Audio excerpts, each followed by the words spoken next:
Hello, and welcome back to the channel. It is me, Archaeologist, and today's video is kind of an explanation of why I haven't posted in a while, in the last month now, because a lot of things went a bit crazy. My last video I was telling you that it'll be the test trench video, and I'm actually doing a lot of prep work for that at the moment.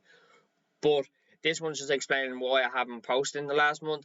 So as you knew, I was kind of taking a week off just to get back into work and kind of back down and having a schedule. But unfortunately, we got on lockdown 3.0. So what happened was, in the first week we came back. So we started on the Monday. I was back down on the 4th just to get, or on the 3rd, just to get kind of settle in, have a day to kind of recuperate, get myself back into a routine, and then start back on the 4th. And we ended up finishing on the 8th of January, which was a Friday. And we were saying it was kind of being on lockdown for 2 weeks, so like until the end of January, or yeah, kind of like 2 weeks, so the 24th or the end of January, like 3 weeks away. So at the same time, I was off work from the Friday of the 8th, so that was the 8th, and I had 2 weeks to spare.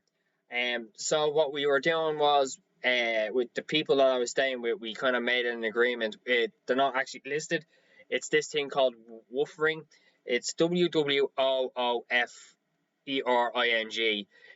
But down in the country they call it woofing, or woofer, like a woofer or a woofering. So it's kind of like, like what a dog does, you woof. So it's kind of like the same thing as that. So what it like woof is kind of like a international thing. There's about 60 countries around the world that do it. Kind of like Asia, Europe, the Americas, and kind of certain places only do it. So what you actually do is you you get board for free, so you can stay in a place for free, but you have to work off kind of like work, and you get like food for free. So it's kind of like it's like a barter exchange where you get living expenses paid for, and or like given to you, and you pay it back by work. So it was grand. It was kind of very kind of iffy. It was kind of weird. Like, it was a kind of different type of work that we were doing. So as in archaeology, you take things kind of slow, and you're on your knees, and you're kind of bending down, or you're mannequin, you're barrowing, you're shoveling. It was kind of the same type of stuff, but we were actually laying concrete. So for foundations, so we have to set up like shutters, which are kind of like basically like the area where like basically a cordoned off area where you want to put your concrete, but you don't concrete 100%. You only concrete, like, say 5 inches off the top. So you have to backfill this stuff in with kind of any kind of rubble. Like, we had slates, kind of all broken slates, gravel, anything really that you can cover. And then the last kind of 5 inches, about like that thick, of concrete gets poured in.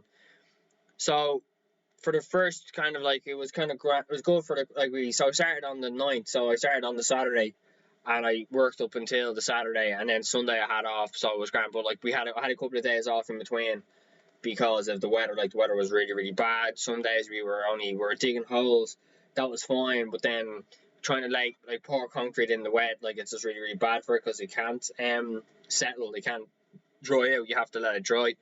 So first couple of days we were setting up, kind of picking up stuff like the shuttering boards to set up. We did that.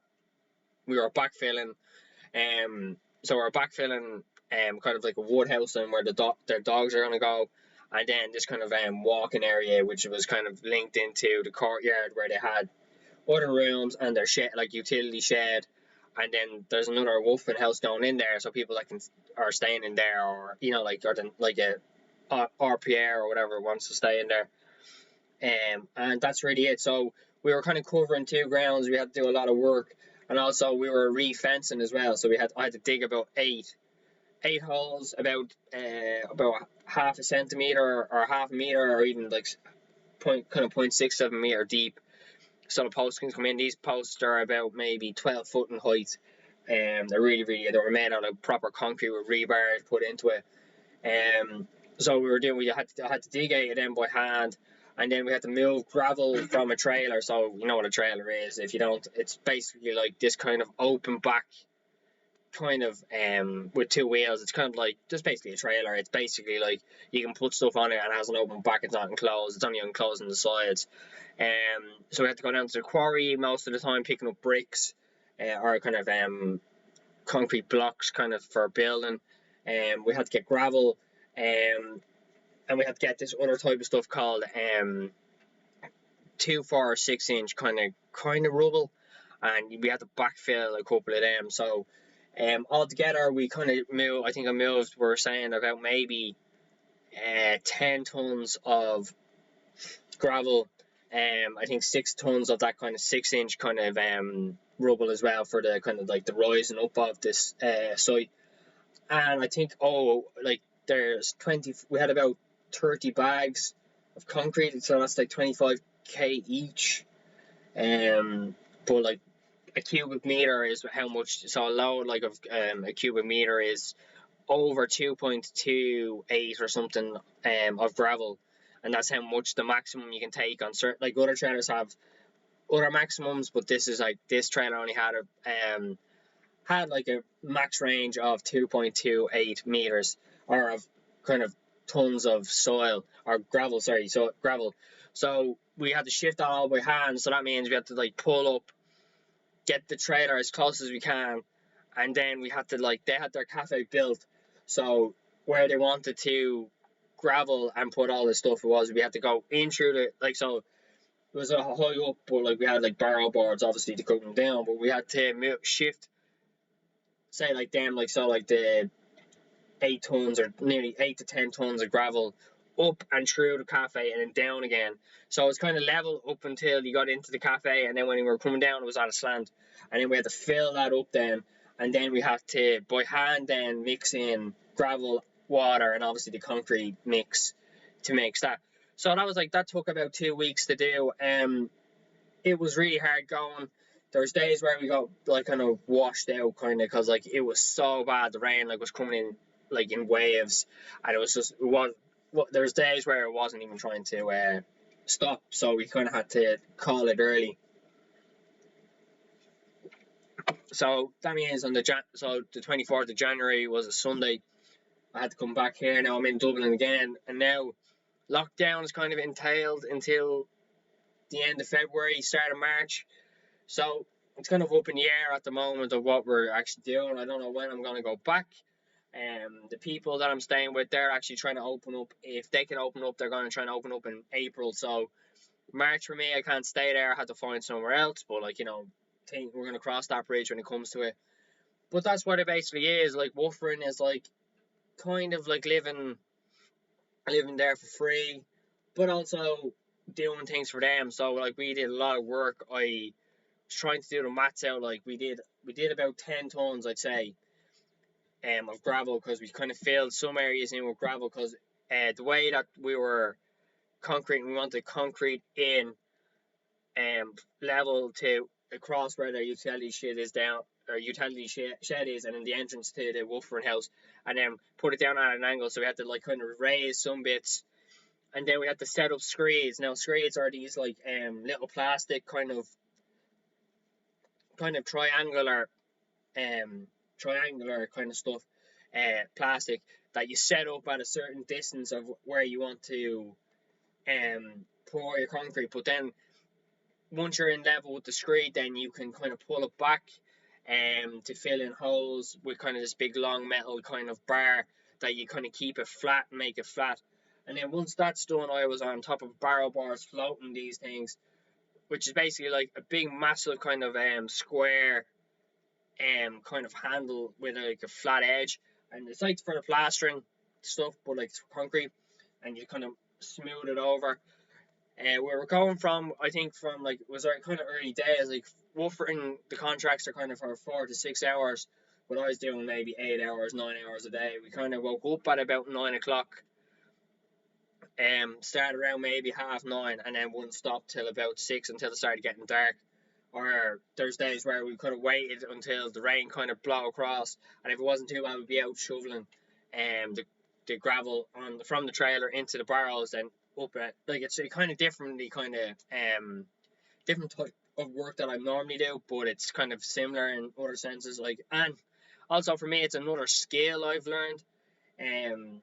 Like how to do like like how to set up shutters for concrete and putting in the screeds. And then if you see in the footpath where there's kind of like this kind of crack in the middle of them, it's not really a crack. It's just kind of like it's kind of it's basically a trail. It's a curving trail, and you basically go around the edges and you push this around into the edges, and it kind of makes this kind of nice little pattern. And you see them when the paths stop and you see the little crack and you see like these either lines. You're just like, that's the curving trail to kind of keep everything kind of nice and smooth, and none of the edges are kind of like this concrete is up against the edges, right, and it kind of makes it all smooth, and then you use the floater on that. Um, and it was just kind of the reason why I couldn't really record, because like by the time we were finished it was dark, I was cold, I had a shower, then I had dinner, and then I went like watched TV for a bit, and then could have went to bed, back up early in the morning and start all over again. So that was 2 weeks of that. I'm back home now, so hopefully constantly I've recorded this now on it's the 1st of February today. This one's going out on the 2nd. Hopefully now on the 2nd I'll have it ready for Wednesday. And that's really it. It's just an observation saying sorry that I haven't posted in a while. I was trying to kind of get into a recording schedule where I would come home from work, do a recording, send it off to Nebby. Nebby's actually currently, that's another reason why Nebby was kind of editing this video that I have for her. It's an unboxing video. I think I've already mentioned it, but she needed footage, and it was kind of hit and miss.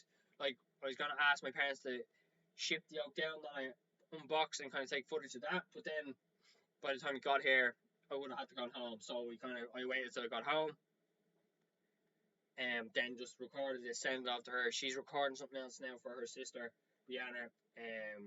So we're kind of she's doing it, but she's not really. She's kind of like I'm not really kind of pushed about it. So hopefully Wednesday's video will be the test trench, or stage 2 as we call it. And I'll talk more about that in that video. I couldn't really get examples from volunteer basis, but I'll talk about that, like, it's easy enough. And then we'll have a lot more for roads, a different type of road system that we're doing at the moment, but I'll show you what roads do. I kind of outlined it, like, you couldn't really see it as well, but I've kind of highlighted a few areas where we would do it, and I'll show you like where the main strip would be, and then these little offshoots. I'll tell you all about that when it's done.